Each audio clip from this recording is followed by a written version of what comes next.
Bueno, presencialidad sí, presencialidad no.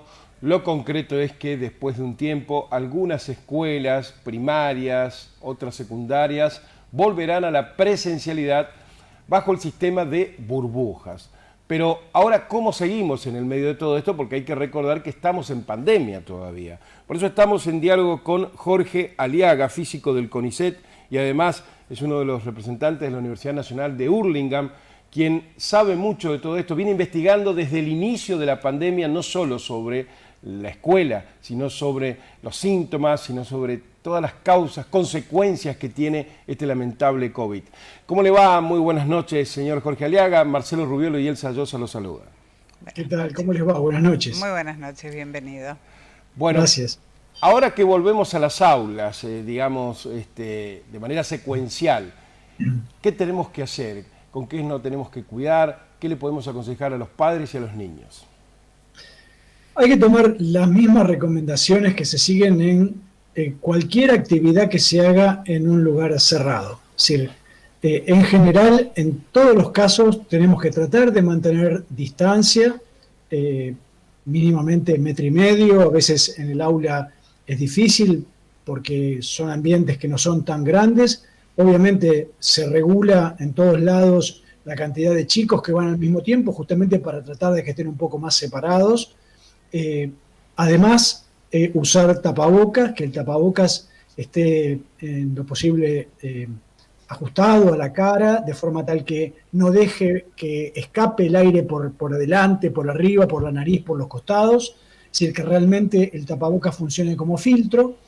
Y en ambientes, digamos, todo lo que se puede hacer en ambientes abiertos, al aire libre, es menos riesgo, porque en ambientes cerrados, el riesgo adicional que ocurre es que nosotros cuando respiramos, mucho más cuando hacemos una actividad tipo cantar, gritar, pero solo con respirar alcanza, emitimos pequeñas partículas que se llaman aerosoles, que quedan flotando en el aire, son partículas de humedad, que si uno está contagiado puede contener virus y contagiar a otros.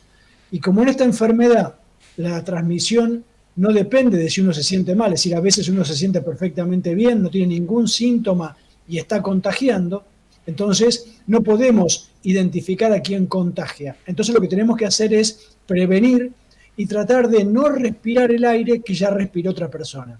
¿Y cómo se hace eso? Ventilando. Es decir, en los lugares cerrados, no importa, un aula, un comercio, una oficina, tenemos que siempre dejar una abertura de ventana, puerta, es decir, generar una ventilación cruzada de manera que el aire permanentemente esté circulando.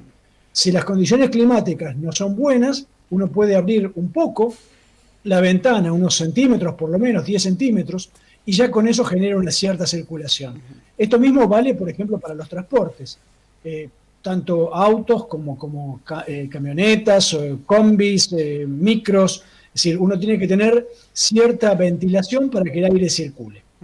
Aliaga, entonces, lo ideal es el tema del barbijo en los niños permanentemente durante todo el tiempo del cursado de cada una de las materias, la ventilación que se puede hacer eventualmente cada 15, 20 minutos, y qué cantidad de alumnos es conveniente en cada burbuja, por ejemplo.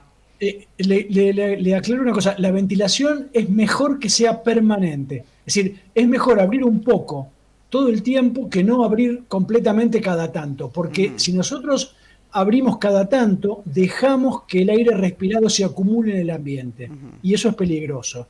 El aforo, es decir, cuántos chicos pueden entrar, va a depender del tamaño del aula. Más o menos hay que dejar 1,5 metros entre chico y chico de distancia. Entonces, dependiendo de, por ejemplo, si tenemos un aula de 7 metros, podemos poner 3 chicos separados en filas, digamos.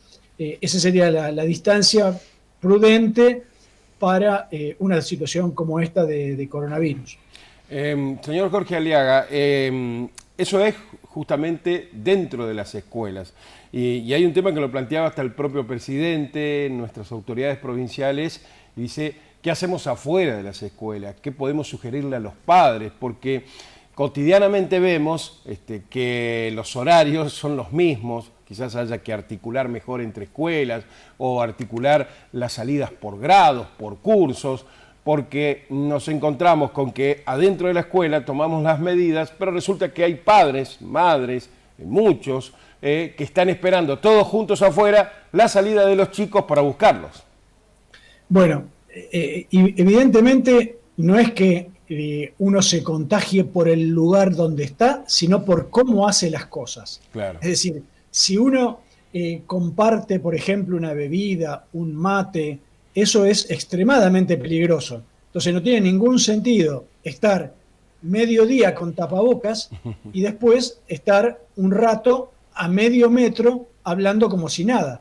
Es decir, uno tiene que mantener esos cuidados de distancia, de tapabocas, en la actividad que está haciendo, ya sea un trabajo o el aula, y también afuera del aula.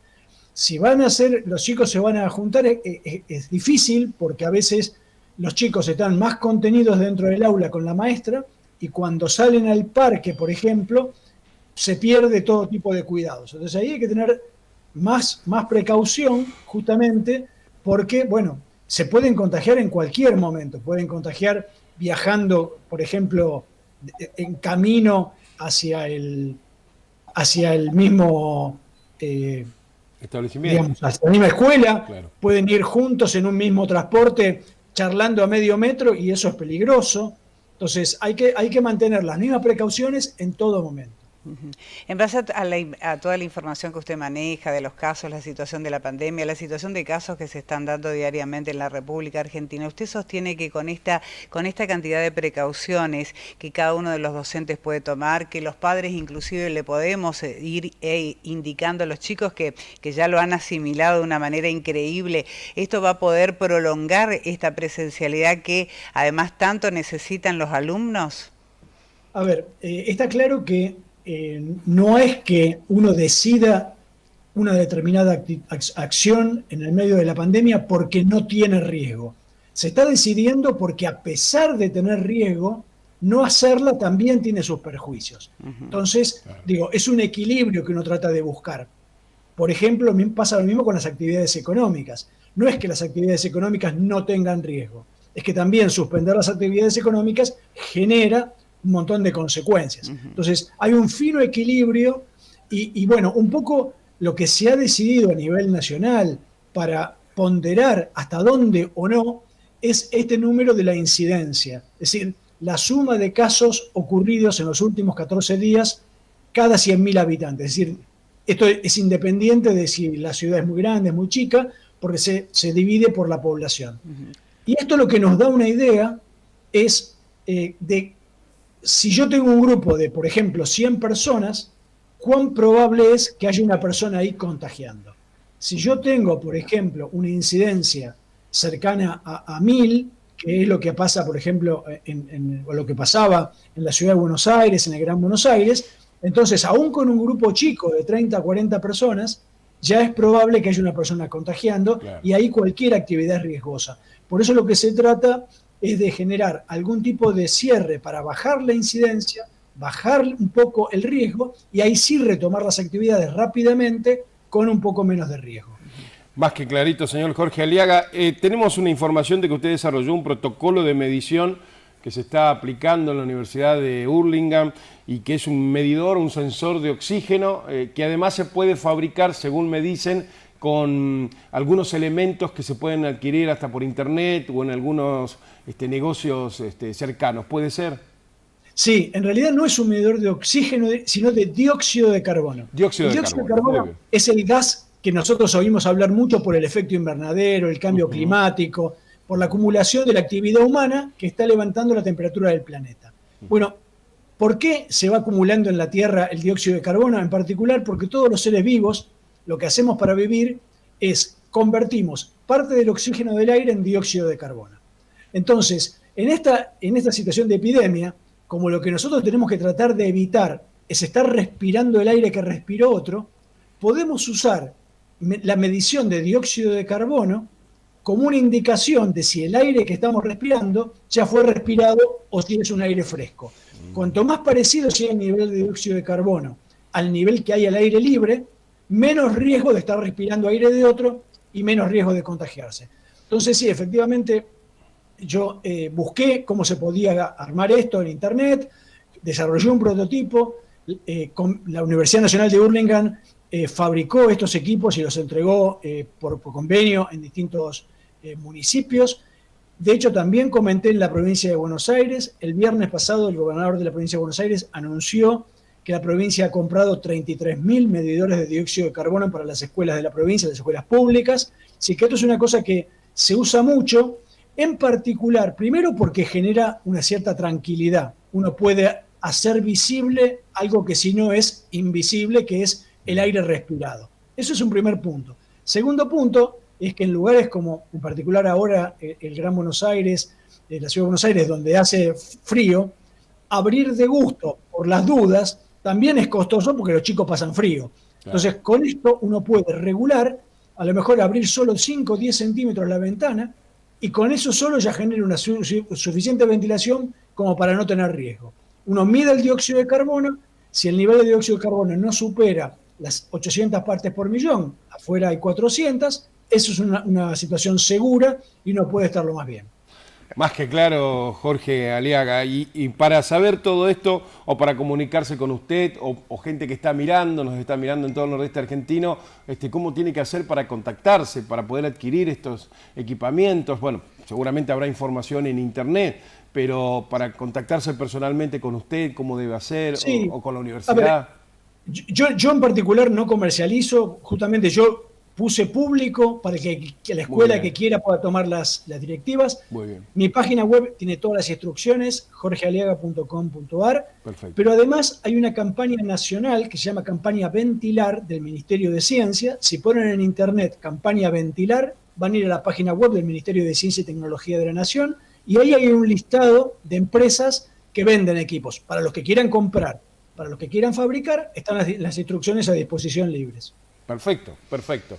Le agradecemos mucho su tiempo, sus respuestas, y seguramente en próximas ediciones volveremos a estar en contacto a medida que vaya pasando todo esto y vayamos midiendo cómo es esta vuelta a la presencialidad en las escuelas. Le agradecemos muchísimo su tiempo, Jorge. No, por favor, gracias a ustedes, que tengan buenas noches. Igualmente, buenas noches. Muy bien.